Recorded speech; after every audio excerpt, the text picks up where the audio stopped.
Chapter 2. Apakah Kristus adalah Tuhan? Di banyak tempat di dalam Alkitab, Kristus disebut Tuhan. Pemazmur berkata, Yang Maha Kuasa, Tuhan Allah atau Yehova, berfirman dan memanggil bumi dari terbitnya matahari sampai pada terbenamnya. Dari Sion, puncak keindahan, Allah tampak bersinar. Allah kita datang dan tidak akan berdiam diri. Di hadapannya api menjilat, sekelilingnya bertiup badai yang dahsyat. Ia berseru kepada langit di atas dan kepada bumi untuk mengadili umatnya. Bawalah kemari orang-orang yang kukasihi, yang mengikat perjanjian dengan aku berdasarkan korban sembelihan. Langit memberitakan keadilannya, sebab Allah sendirilah hakim. Mazmur 50 ayat 1-6. Bagian yang ditunjukkan kepada Kristus ini dapat diketahui. Pertama, oleh fakta yang telah dipelajari, bahwa semua penghakiman diserahkan kepada anak. Dan kedua, oleh fakta bahwa kedatangan Kristus yang kedua, ia mengutus malaikat-malaikatnya untuk mengumpulkan umat pilihannya dari 4 penjuru mata angin. Matius 24 ayat 31. Tuhan kita akan datang dan tidak akan berdiam diri. Tidak, karena ketika Tuhan sendiri turun dari surga, ia akan dengan sorak-sorai, dengan penghulu malaikat, dan dengan sangkakala Allah. 1 Tesalonika 4 ayat 16. Seruan ini adalah seruan anak Allah yang akan didengar oleh semua yang ada di kuburan mereka dan yang akan membuat mereka bangkit. Yohanes 5 ayat 28 dan 29. Dengan orang-orang benar yang hidup, mereka akan diangkat untuk bertemu dengan Tuhan di angkasa selama-lamanya bersama-sama Dia, dan ini akan membentuk pertemuan kita bersama-sama kepadanya. 2 Tesalonika 2 ayat 1. Bandingkan dengan Mazmur 50 ayat 5, Matius 24 ayat 31, dan 1 Tesalonika 4 ayat 16. Api akan melahap di hadapannya dan akan sangat menggelora di sekelilingnya, karena ketika Tuhan Yesus akan dinyatakan dari surga bersama para malaikatnya yang perkasa, itu akan di dalam api yang bernyala-nyala mengadakan pembalasan terhadap mereka yang tidak mau mengenal Allah dan tidak mentaati Injil Yesus Tuhan kita. 2 Tesalonika 1 ayat 8.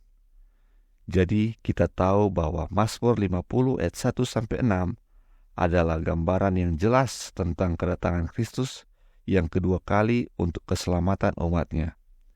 Ketika Dia datang, itu akan menjadi sebagai Tuhan yang perkasa. Bandingkan Habakuk 3. Ini adalah salah satu gelar-gelarnya yang sah. Jauh sebelum kedatangan Kristus yang pertama, Nabi Yesaya mengucapkan kata-kata penghiburan ini kepada Israel. Sebab seorang anak telah lahir untuk kita, seorang putra telah diberikan untuk kita. Lambang pemerintahan ada di atas bahunya, dan namanya akan disebut Ajaib, Penasihat, Allah yang perkasa, Bapa yang kekal, Raja damai. Yesaya 9 ayat 6. Semuanya ini bukanlah sekedar kata-kata dari Yesaya, namun semuanya adalah kata-kata Roh Allah. Allah dalam menyatakan pernyataan langsung kepada anak, telah memanggil dia dengan gelar yang sama. Dalam Mazmur 45 ayat 6, kita membaca kata-kata berikut ini. Tahta-Mu, ya Allah, untuk selama-lamanya. Tongkat kerajaanmu adalah tongkat kerajaan yang benar.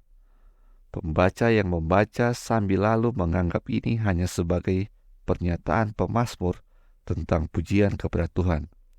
Tetapi ketika kita beralih ke perjanjian baru, kita menemukan lebih jauh dari hal itu. Kita menemukan bahwa Allah Bapa adalah individu yang berbicara dan bahwa Dia berbicara kepada anak dan menyebut Dia Allah. Lihat Ibrani 1 ayat 1-8. Nama ini tidak diberikan kepada Kristus sebagai hasil dari beberapa pencapaian besar, tetapi itu adalah hak warisannya. Berbicara tentang kuasa dan kebesaran Kristus, penulis surat Ibrani mengatakan bahwa Dia dibuat jauh lebih mulia daripada para malaikat, karena Dia melalui warisan memperoleh nama yang lebih indah daripada mereka. Ibrani 1 ayat 4. Seorang anak laki-laki selalu berhak mengambil nama ayahnya, dan Kristus sebagai putra tunggal Allah berhak memiliki nama yang sama. Seorang anak laki-laki juga pada tingkat yang lebih besar atau lebih kecil merupakan reproduksi dari ayah. Ia memiliki sedemikian jauh ciri-ciri dan karakteristik pribadi ayahnya. Tidak sempurna karena tidak ada reproduksi yang sempurna di antara umat manusia, tetapi tidak ada ketidaksempurnaan di dalam Allah atau di dalam karya-karyanya. Dan karena itu, Kristus adalah gambaran yang nyata dari pribadi Bapa. Ibrani 1 ayat 3. Sebagai anak yang ada dengan sendirinya sebagai Tuhan, Dia memiliki dengan sendirinya secara alami semua atribut keilahian. Memang benar bahwa ada banyak anak Allah, tetapi Kristus adalah anak tunggal Allah. Dan oleh karena itu, anak Allah dalam pengertian di mana tidak ada makhluk lain yang pernah atau akan pernah ada. Para malaikat adalah anak-anak Allah, seperti halnya Adam. Ayub 38 ayat 7, Lukas 3 ayat 38. Melalui penciptaan. Orang Kristen adalah anak-anak Allah melalui adopsi. Roma 8 ayat 14 dan 15. Tetapi Kristus adalah anak Allah oleh kelahiran. Penulis surat Ibrani lebih lanjut menunjukkan bahwa kedudukan anak Allah bukanlah kedudukan yang mana Kristus telah ditinggikan, melainkan kedudukan yang dimilikinya oleh karena haknya. Ia berkata bahwa Musa setia di dalam seisi rumah Allah sebagai seorang hamba, tetapi Kristus sebagai anak atas rumahnya sendiri. Ibrani 3 ayat 6. Dan dia juga menyatakan bahwa Kristus adalah pembangun rumah. Ayat 3. Dialah yang membangun bait Tuhan dan menyandang kemuliaan. Sakaria 6 ayat 12 dan 13. Kristus sendiri mengajar dengan cara yang paling tegas bahwa Dia adalah Allah. Pada saat pemuda itu datang dan bertanya, "Guru yang baik, apa yang harus saya perbuat untuk memperoleh hidup yang kekal?" Yesus sebelum menjawab pertanyaannya berkata, "Mengapa kau katakan aku baik? Tidak seorang pun yang baik selain daripada Allah saja." Markus 10 ayat 17 dan 18. Apa yang Yesus maksudkan dengan kata-kata ini? Apakah Dia bermaksud menyangkal julukan yang diberikan pada dirinya sendiri? Apakah Dia bermaksud menyatakan bahwa Dia tidak sepenuhnya baik? Apakah itu depresiasi yang rendah hati dari dirinya sendiri? Tidak sama sekali, karena Kristus sepenuhnya baik. Kepada orang-orang Yahudi yang terus-menerus mengawasi untuk menemukan di dalam dirinya suatu kesalahan yang mungkin mereka tuduhkan kepadanya, Dia dengan tegas berkata, "Siapakah di antara kamu yang membuktikan bahwa aku orang berdosa?" Yohanes 8 ayat 46. Di seluruh bangsa Yahudi tidak dapat ditemukan seorang pun yang pernah melihat Dia melakukan sesuatu atau mendengar Dia mengucapkan kata yang memiliki kesamaan dengan kejahatan, dan mereka yang bertekad untuk menuduhnya hanya dapat melakukannya dengan menyewa saksi palsu untuk melawannya. Petrus berkata bahwa dia tidak berbuat dosa dan tipu tidak ada di dalam mulutnya. 1 Petrus 2 ayat 22. Paulus mengatakan bahwa dia tidak mengenal dosa. 2 Korintus 5 ayat 21. Pemazmur berkata, dia adalah batu karangku dan tidak ada ketidakbenaran di dalam dia. Mazmur 92 ayat 15. Dan Yohanes berkata, kamu tahu bahwa ia telah dinyatakan untuk menghapus segala dosa kita, dan di dalam dia tidak ada dosa. 1 Yohanes 3 ayat 5. Kristus tidak dapat menyangkal dirinya sendiri. Oleh karena itu, dia tidak dapat mengatakan bahwa dia tidak baik. Dia adalah baik dan sepenuhnya baik, dan kebaikannya sempurna. Dan karena tidak ada yang baik selain Allah, dan Kristus itu baik, maka Kristus adalah Allah, dan inilah yang dimaksudkannya untuk diajarkan kepada orang muda itu. Inilah yang diajarkan kepada para murid. Ketika Filipus berkata kepada Yesus, tunjukkan kepada kami Bapa, dan itu sudah cukup bagi kami. Kata Yesus kepadanya, telah sekian lama aku bersama-sama kamu, Filipus, namun engkau tidak mengenal aku? Barang siapa telah melihat aku, ia telah melihat Bapa. Dan bagaimana engkau berkata, tunjukkanlah Bapa itu kepada kami? Yohanes 14 ayat 8 dan 9. Ini sama tegas seperti ketika dia berkata, aku dan Bapa adalah satu. Yohanes 10 ayat 30. Jadi benar-benar Kristus adalah Allah, bahkan ketika berada di antara manusia. Ketika diminta untuk menunjukkan Bapa, dia berkata, lihatlah aku. Dan ini mengingatkan pernyataan bahwa ketika Bapa membawa anak sulung ke dunia, dia berkata, dan biarlah semua malaikat Allah menyembah dia. Ibrani 1 ayat 6.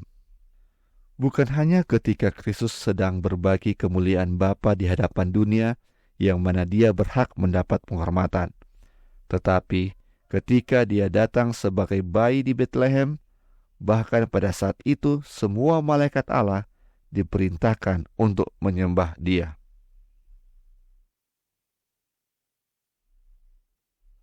Orang-orang Yahudi tidak salah memahami ajaran Kristus tentang dirinya.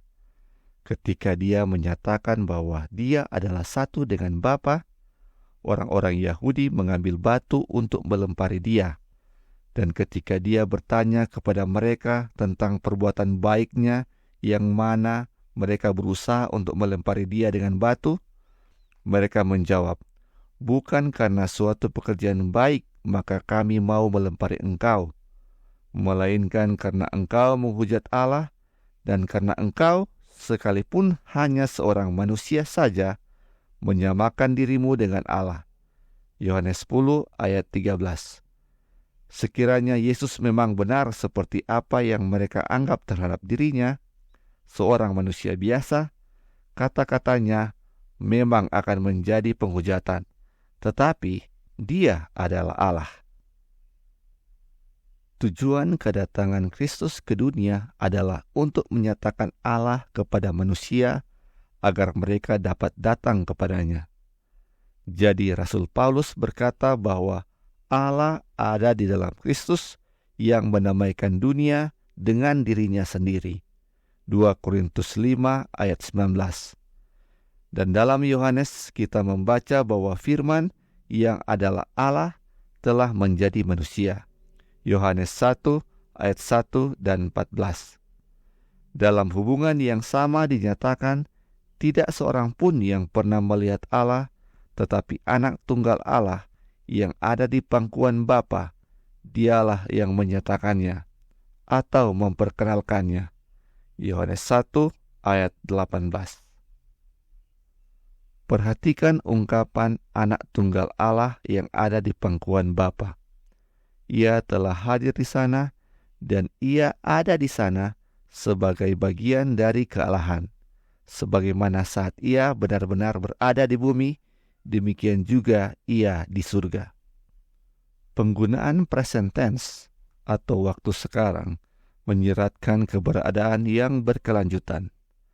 Itu menyajikan ide yang sama yang terkandung dalam pernyataan Yesus kepada orang-orang Yahudi. Yohanes 8 ayat 58. Sebelum Abraham ada, aku ada. Dan ini sekali lagi menunjukkan identitasnya dengan ia yang menampakkan dirinya kepada Musa di semak yang terbakar, yang menyatakan namanya sebagai Aku adalah Aku. Dan akhirnya kita memiliki kata-kata terilham dari Rasul Paulus tentang Yesus Kristus, bahwa Bapa berkenan bahwa di dalam Dia berdiam seluruh kepenuhan Allah. Kolose 1 ayat 19. Kita akan mempelajari di bab berikut apa kepenuhan itu yang berdiam dalam Kristus, di mana dikatakan kepada kita bahwa sebab di dalam Dialah berdiam secara jasmania seluruh kepenuhan kealahan. Kolose 2 ayat 9. Ini adalah kesaksian yang paling mutlak dan tegas tentang fakta bahwa Kristus pada dasarnya memiliki semua atribut kealahan. Fakta keilahian Kristus juga akan tampak sangat jelas saat kita melanjutkan untuk mempertimbangkan.